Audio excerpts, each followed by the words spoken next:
Hello friends, welcome to learning point GS.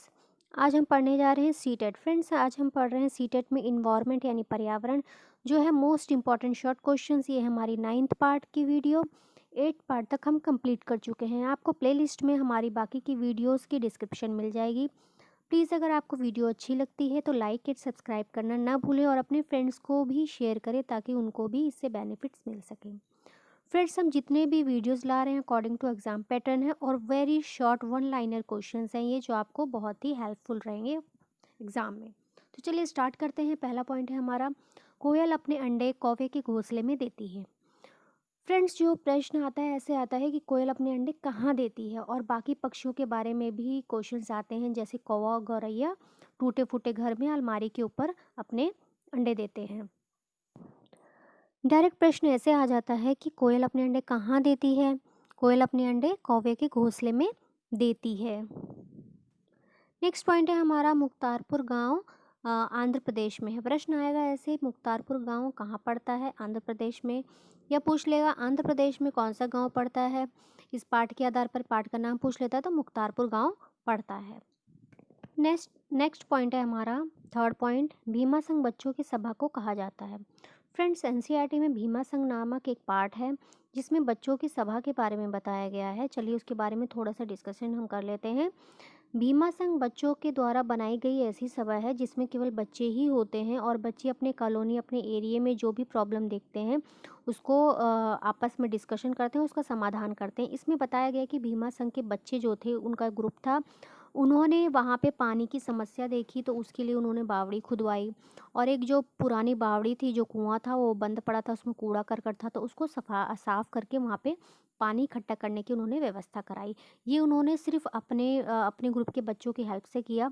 जब आस पड़ोस के लोगों ने देखा कि बच्चे यहाँ पे अपने आप काम कर रहे हैं तो एमसीडी वालों ने देखा तो उन्होंने भी उनकी हेल्प की। भीमा संघ के माध्यम से सफाई और पानी के बारे में बताया गया। पानी की बचत कैसे की जाती है और जो वर्षा का पानी है उसको एकत्रित कैसे किया जाता है, इसके बारे में बताया गया है। तो पेपर जो एग्ज़ाम है उसमें डायरेक्ट प्रश्न कैसे आता है, भीमा संघ क्या है? भीमा संघ बच्चों की एक सभा है। अगला पॉइंट है हमारा, चौथा पॉइंट, रेगिस्तानी ओक ऑस्ट्रेलिया में पाया जाता है। प्रश्न ऐसे आता है कि जो रेगिस्तानी ओक है वो कहाँ पाया जाता है? ऑस्ट्रेलिया में। ये काफ़ी इंपॉर्टेंट क्वेश्चन है फ्रेंड्स, इसको मार्क कर लीजिए, इसको बहुत ही ध्यान से देखिए क्योंकि ये रिपीटेड क्वेश्चन है। प्रत्येक साल के जो पेपर एग्ज़ाम है उसमें ये प्रश्न अवश्य आता है। जो रेगिस्तानी ओक है वो ऑस्ट्रेलिया में पाया जाता है। ये इसकी जड़ें ज़मीन के बहुत नीचे तक जाती हैं, क्योंकि आप जानते हैं जो रेगिस्तान होता है उसमें ऊपर पानी नहीं होता, इसलिए इसकी जड़ें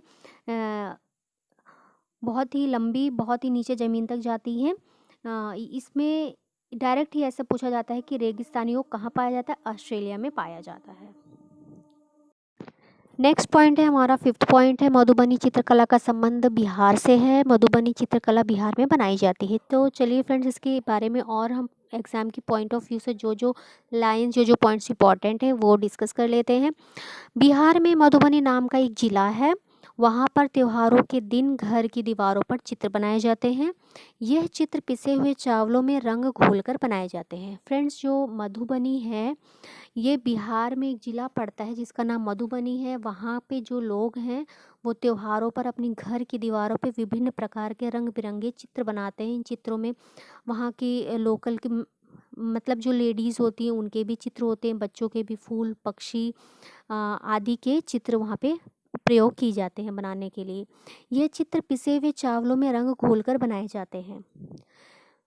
गुलदावरी और जीनिया के फूलों से रंग बनते हैं जिससे कपड़े रंगे जाते हैं। और फ्रेंड्स, इसमें एक और पॉइंट आता है, जो गुलदावरी और जीनिया के जो फूल हैं उनसे कपड़े रंगे जाते हैं। तो फ्रेंड्स, जो एग्ज़ाम है उसमें प्रश्न कैसे आ जाता है, मधुबनी ज़िला कहाँ पड़ता है? 4 ऑप्शन दे देगा, बिहार, यूपी, मध्य प्रदेश, गुजरात। कहाँ पड़ता है? बिहार में। बिहार में जो है वो मधुबनी जो ज़िला है वहाँ पर ये पेंटिंग बनाई जाती है। वहाँ के आम लोगों के द्वारा त्योहारों पर पिसे हुए चावल में रंगों को घोलकर। आई होप आपको ये पॉइंट क्लियर हो गया होगा।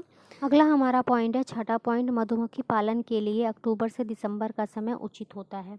फ्रेंड्स, पेपर में डायरेक्ट ये प्रश्न पूछा जाता है कि मधुमक्खी पालन के लिए कौन सा महीना उपयोगी है, तो ऑप्शन दे देगा जनवरी, फरवरी, अक्टूबर, दिसंबर। तो ये आपको पता होना चाहिए, जो मधुमक्खी पालन होता है अक्टूबर से दिसंबर के माह में किया जाता है। फ्रेंड्स, और हम मधुमक्खियों के बारे में चर्चा कर लेते हैं कि जो मधुमक्खियाँ होती हैं वो हमेशा ग्रुप में यानी झुंड में रहती हैं। रानी मधुमक्खी जो होती है वो अंडे देने का काम करती है। मज़दूर मधुमक्खियों का काम बटा होता है। वह लोग शहद लाने का काम करती हैं और शहद बनाने का काम किसी और का होता है। नर मधुमक्खियाँ मधुमक्खियों के झुंड में बहुत कम होती हैं। तो फ्रेंड्स, ये जो मधुमक्खियाँ होती हैं वो अधिकतर झुंड में रहती हैं। चींटियाँ हैं वो भी झुंड में रहती हैं। और जैसे हमने अपनी पहले की वीडियो में चर्चा की थी कि हाथी भी झुंड में रहते हैं। तो इनका नेतृत्व रानी मधुमक्खी करती है। और चींटियों का नेतृत्व जो चींटी की रानी होती है वो करती है। और जो हाथी होती है उसमें सबसे वृद्ध हथनी जो होती है वो उनके झुंड का नेतृत्व करती है। तो फ्रेंड्स, कुछ ऐसे प्रश्न हैं जो कि मतलब जानवरों पर या ऐसे मधुमक्खी या कीटों पर पूछे जाते हैं कि ग्रुप्स में रहने की चर्चा होती है ना, कि जैसे बच्चों को सिखाया जाता है कि ग्रुप्स में रहना है, एक दूसरे का सहयोग करना है। उस आधार पे ये पाठ इसमें लिया गया है एनसीईआरटी में। तो इसमें बताया गया है कि जो मधुमक्खियां हैं वो हमेशा झुंड में रहती हैं। रानी मधुमक्खी अंडे देती है और बाकी फूलों से रस लाने का काम किसी और का होता है। और जो मधुमक्खियों को जब फूल मिल जाते हैं तो वो एक नृत्य करती हैं, उसमें एक अलग सी आवाज़ होती है, वो बताया गया है। और इसमें सबसे ज़्यादा इम्पोर्टेंट प्रश्न ये है कि डायरेक्ट पूछ लेता है कि मधुमक्खी पालन के लिए कौन सा महीना सबसे उपयोगी है, तो अक्टूबर से दिसंबर का माह बहुत ही उपयोगी है। ये प्रश्न काफ़ी बार रिपीटेड है, तो इसे नोट डाउन कर लीजिए, क्योंकि बैक ईयर के पेपर में देखेंगे अधिकतर ये प्रश्न रिपीट हो रहा है। तो अभी हमने पढ़ा मधुमक्खियों के बारे में। आई होप ये पॉइंट आपको क्लियर हो गया होगा। चलिए नेक्स्ट देखते हैं। अगला जो पॉइंट है हमारा 7वां पॉइंट है, गांधीधाम अहमदाबाद में है, वलसाड़ गुजरात में है, कोझिकोड केरल में है। फ्रेंड्स, इसमें एक पार्ट है एनसीईआरटी में, उसमें एक बच्ची सफ़र कर रही है। वो गांधीधाम जो गुजरात में पड़ता है वहाँ से जाती है। जहाँ जहाँ रास्ते में जाती है हर जगह की वो चर्चा कर रही है। वो केरल अपने नानी के घर जा रही है, तो बता रही है गांधीधाम अहमदाबाद में पड़ता है, वलसाड़ गुजरात में पड़ता है और कोझिकोड केरल में पड़ता है। फ्रेंड्स, इसमें बताया गया है कि जो बच्ची है वो अपने घर से नानी के घर जा रही है छुट्टियों में, और उसके बारे में बहुत सारी चीज़ें बताई जाती हैं। तो जैसे कि वो सुरंगों के बारे में बताया जाता है, ट्रेन के बारे में बताया जाता है कि ट्रेन की टिकट कैसी होती है, उस पर क्या क्या अंकित होता है, समय कैसे होता है, ये सब चीज़ें उसमें चर्चा की गई हैं। अगला पॉइंट है हमारा 8वां पॉइंट, खेजड़ी का पेड़ राजस्थान में मिलता है। इससे काम नहीं चलेगा, हमें इसके बारे में और आगे चर्चा करनी है। जैसे कि राजस्थान में खेजड़ी के पेड़ मिलते हैं। राजस्थान के जोधपुर के खेजड़ी गांव में यह पेड़ मिलता है। यहाँ के लोग विश्नोई कहलाते हैं। यहाँ शिकार व पेड़ काटना निषेध है। खेजड़ी का पेड़ ये राजस्थानी इलाके में पाया जाता है। इसे ज़्यादा पानी की ज़रूरत नहीं होती है। इसकी छाल दवाई में काम आती है और इसकी लकड़ी को कीड़ा भी नहीं लगता। इस पेड़ की जो फलियां हैं वो उनकी सब्जी भी बनाई जाती है। तो फ्रेंड्स, जो ये पॉइंट है, खेजड़ी का पेड़ राजस्थान में मिलता है। ये खेजड़ी का जो पेड़ है इससे बहुत सारे क्वेश्चंस आते हैं उठ के। जैसे अभी नीचे मैंने आपसे डिस्कस किया कि जो खेजड़ी का पेड़ राजस्थान में पाया जाता है, ये जोधपुर के खेजड़ी गांव में मिलता है। डायरेक्ट पूछ लेंगे कि खेजड़ी का जो पेड़ है वो जोधपुर के किस गांव में मिलता है, तो खेजड़ी गांव में मिलता है। या ऐसे भी आ सकता है कि जो खेजड़ी गांव के लोग हैं उनको क्या कहा जाता है, विश्नोई कहा जाता है। यहाँ पे शिकार करना या पेड़ काटने के यहाँ पे पाबंदी यानी निषेध है। खेजड़ी का जो पेड़ है ये रेगिस्तानी इलाके में पाया जाता है, ये हमने अभी जाना। इसे ज़्यादा ज़रूरत पानी की नहीं होती फ्रेंड्स, इसकी जड़ें बहुत ही नीचे तक चली जाती हैं, वो अपने आप पानी तक पहुंच जाती हैं। इसे बहुत कम पानी की ज़रूरत होती है। आप लोग जानते हैं कि जो रेगिस्तान होता है वहाँ पानी की मात्रा बहुत कम होती है। जो खेजड़ी का पेड़ है बहुत ही ज़्यादा उपयोगी है। उसकी जो छाल होती है उससे दवाइयाँ बनाई जाती हैं। उसकी लकड़ी जो है उसमें कीड़े नहीं लगते, इसलिए उसको बहुत वहाँ के जो लोग हैं वो इस्तेमाल करते हैं। और जो इसकी फलियां हैं वो सब्जी बनाने के काम आती हैं। तो अभी हमने चर्चा खेजड़ी के पेड़ के बारे में। प्रश्न ऐसा जाता है कि किसकी छाल से दवाई बनती है, तो खेजड़ी के पेड़ की छाल से दवाई बनाई जाती है। ऐसे भी पूछ लेता है कि किसकी फलियों से सब्जी बनाई जाती है, तो खेजड़ी का जो पेड़ है उसकी फलियों से सब्जी बनाई जाती है। तो हमने फ्रेंड्स यहाँ चर्चा की है खेजड़ी के पेड़ के बारे में। आई होप आपको ये पॉइंट क्लियर हो गया होगा। फ्रेंड्स, अगर आपको हमारी वीडियो पसंद आ रही है तो प्लीज़ सब्सक्राइब करना ना भूलें। अपने फ्रेंड्स को भी ज़रूर शेयर करें ताकि उनको भी अपने एग्ज़ाम की प्रिपरेशन में बेनिफिट्स मिल सके।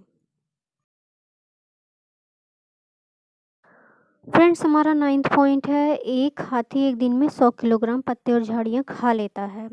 फ्रेंड्स, जो हाथी होता है एक दिन में 100 किलोग्राम पत्ते और झाड़ियाँ खा लेता है। चलिए हाथियों के बारे में थोड़ी और चर्चा कर लेते हैं, क्योंकि एग्ज़ाम के पॉइंट ऑफ व्यू से यह पॉइंट बहुत ही इम्पॉर्टेंट है। ज़्यादातर हाथियों के ऊपर प्रश्न आया हुआ है। एक हाथी जो होता है एक दिन में 100 किलोग्राम से ज़्यादा पत्ते झाड़ियाँ खा जाता है। हाथी दिन में केवल 2 से 4 घंटे ही सोता है।